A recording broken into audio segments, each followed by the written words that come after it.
Hi, வணக்கம். நம்ம ஹெல்த்துக்கு தூக்கம் எவ்வளோ முக்கியம்? தூக்கங்கிறது லக்ஸுரியா? நான் நல்லா தூங்குனேன்னா, அது நான் சுகவாசியா வாழ்றேன் அப்படி அர்த்தமா? கிடையாது. It is not a luxury. Sleep is a metabolic necessity. நம்மளோட மெட்டபாலிக் ஹெல்த்துக்கு தூக்கம் ரொம்ப முக்கியம். ஸோ, தூங்குறதுனால நல்லா தூங்குறனால உங்களுக்கு என்ன பெனிஃபிட்ஸ்னா, உங்களோட இன்சுலின் சென்சிட்டிவிட்டி இன்க்ரீஸ் ஆகுது, சுகர் ஸ்பைக்ஸ் குறையுது, அதே போல இந்த சுகரை அதிகப்படுத்துகிற ஸ்டீராய்டு ஹார்மோன்ஸ் கார்டிசோல், அட்ரினலின் இந்த மாதிரி ஹார்மோன்ஸோட லெவல் குறையுது. ஸோ புவர் ஸ்லீப்பில் பார்த்தீங்கன்னா நீங்கள் லெஸ் தேன் 6 hours தூங்குறீங்க அப்படின்னா உங்களுக்கு இந்த இன்சுலின் ரெசிஸ்டன்ஸ் அதிகமாகுது, சுகர் ஸ்பைக்ஸ் வருது, அதே போல் இந்த ஸ்டீராய்டு ஹார்மோன்ஸோட லெவல்லாம் அதிகமாகுது. ஸோ இதனால என்ன நடக்குது உள்ள? ஸோ இது எப்படி நடக்குது அப்படின்னா, புவர் ஸ்லீப்ல என்ன என்ன பிரச்சனை வருதுன்னா, உங்களுக்கு ஆப்பிடைட் ஸ்டிமுலண்ட் ஹார்மோன்ஸ் எல்லாம் இருக்குல்ல, பசி சம்பந்தப்பட்ட ஹார்மோன்ஸும் இந்த சுகர் கண்ட்ரோல் பண்ற ஹார்மோன்ஸோட பேலன்ஸ் வந்து இம்பேர் ஆகுது, டிஸ்டர்ப் ஆகுது.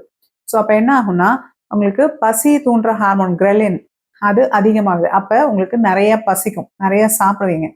லெப்டின்ங்கிற ஹார்மோன் இது வந்து பசியை குறைக்கிறது, சட்டைட்டி ஹார்மோன், இதோட லெவல் குறையுது. இதுவும் என்ன எஃபெக்ட் கொடுக்குதுன்னா, உங்களுக்கு வயிறு ஃபுல்லான ஃபீலே வராது, நிறைய சாப்பிடுவீங்க, வெயிட் கெயின் வரும். அடுத்து பார்த்தீங்கன்னா, இந்த கார்டிசோல், அட்ரினலின் இந்த ஸ்டீராய்டு ஹார்மோன்ஸோட லெவல் அதிகமாகறதுனால உங்களுக்கு சுகர் ஸ்பைக், ஏன்னா லிவர்லேருந்து குளுக்கோஸை ரிலீஸ் பண்ணி விடும். ஸோ ஓவராலாக பார்த்தீங்கன்னா உங்களுக்கு இன்சுலின் சென்சிட்டிவிட்டி குறையுது, ரெசிஸ்டன்ஸ் இன்க்ரீஸ் ஆகுது, சுகர் அதிகமாகுது, அதே போல் இந்த ஸ்டீராய்டு ஹார்மோனோட லெவல் வந்து உங்கள் பிளட்ல அதிகமாகுது. ஸோ இப்போ நான் ஆப்டிமலாக எவ்வளோ தூங்குனா என் ஹெல்த்தியாக இருக்க முடியும் அப்படின்னா, 7 to 9 hours தான் நார்மல் ரெக்வயர்ட் டியூரேஷன். ஸோ இந்த 7 to 9 hours நீங்கள் தூங்கும்போது உங்களோட இன்சுலின் சென்சிட்டிவிட்டி மெயின்டைன் ஆகுது, சுகர் ஸ்பைக்ஸ் வராமல் இருக்கு. அதே சமயம் நீங்கள் லெஸ் தேன் 6 hours தூங்குறீங்க ஒவ்வொரு நைட்டும் அப்படின்னா உங்களுக்கு இன்சுலின் ரெசிஸ்டன்ஸ் அதிகமாகுது, நிறைய பிளட் சுகர்லாம் அதிகமாகி நீங்கள் டைப் 2 டயபெட்டிஸாக ஃபியூச்சரில் ஆகக்கூட வாய்ப்பு இருக்கும். ஸோ இதே நீங்கள் மோர் தேன் 9 hours தூங்குறீங்க, ரொம்ப ஓவராக தூங்குறீங்க அப்படின்னா அப்பவும் உங்களுக்கு டைப் 2 டயபெட்டிஸ் வரதுக்கான ரிஸ்க் இருக்கு. கூட ரத்த குழாய் அடைப்பு, இன்ஃப்ளமேஷன் வந்து ரத்த குழாய் அடைப்பெல்லாம் வரதுக்கான ரிஸ்க்கும் இருக்கு.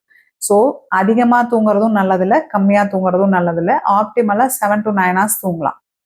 ஸோ இந்த ஸ்லீப் டிஸ்டர்பன்ஸில் உள்ள என்னென்ன டேமேஜ் ஆகுது?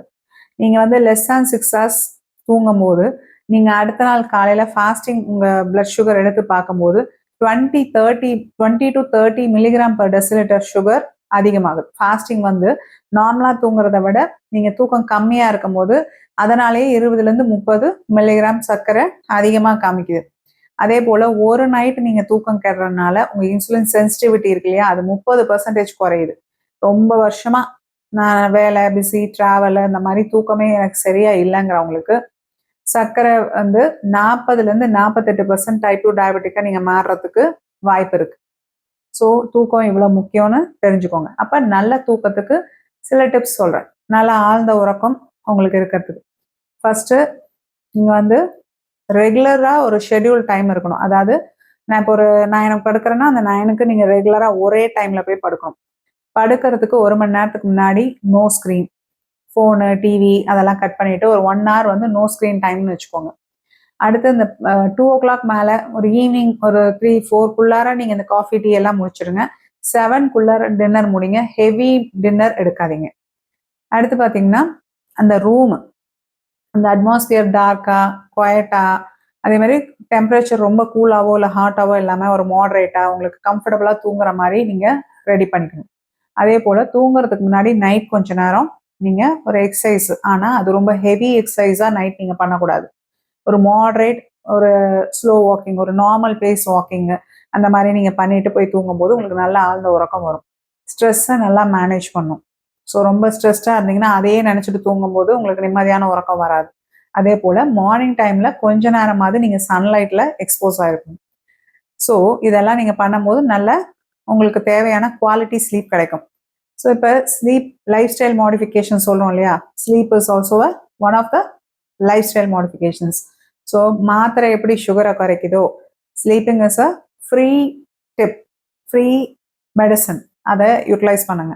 ஈஸியானது, நமக்கும் ஜாலியான விஷயம்தான். ஸோ நல்ல ஆப்டிமலாக 7 to 9 hours தூங்குங்க. உங்கள் இன்சுலின் சென்சிட்டிவிட்டி இம்ப்ரூவ் பண்ணுங்க, சர்க்கரையை குறைங்க, ஆரோக்கியமாக மெட்டபாலிக் ஹெல்த்தோட வாழ முயற்சி பண்ணுங்க. நன்றி.